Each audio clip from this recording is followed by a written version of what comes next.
This video will cover 3 social behaviors you should be aware of in larger gatherings where deaf people are present. The first is getting people's attention. Obviously, you cannot say a person's name aloud to get their attention. There are several appropriate ways to get the attention of one or more deaf individuals. First, waving your hand gently in their vision. This does not mean flapping your hand. It does not mean waving in front of their eyes. It usually looks like this. Often you will also do it in more of their peripheral vision than their direct field of vision. Another option is tapping a person's shoulder, if you know the person. If you feel like you have a closer connection with a deaf person, such as a friend or colleague, it can be appropriate to lightly tap them on their shoulder to get their attention. When getting the attention of a large group of people, there is sometimes the possibility of stomping on the floor.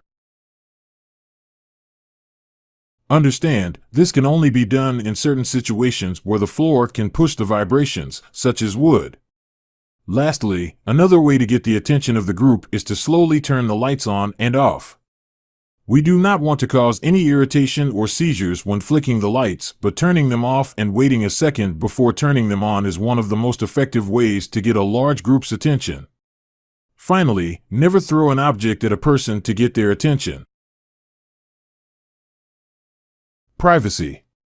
Hearing people have an easy way to achieve privacy in a public setting, and that is whispering. Hearing people can adjust how loudly they are and keep wandering ears out of their conversation. They can also cover their lips or even speak into another person's ear to keep the information to themselves. Deaf people do not have the same benefit. Sign language is a visual spatial language, and people from across the room can see and understand you. Therefore, when 2 or more signers turn their back, reduce their signing box and sign smaller, or leave the room and close a door, these are all indicators of a private conversation. You are expected to ignore their conversation, and it would be considered rude and inappropriate to eavesdrop. The last social behavior for this video is informing others of your destination. Similar to the previous behaviors, sound informs hearing people of many things. This includes incidental information that hearing people obtain.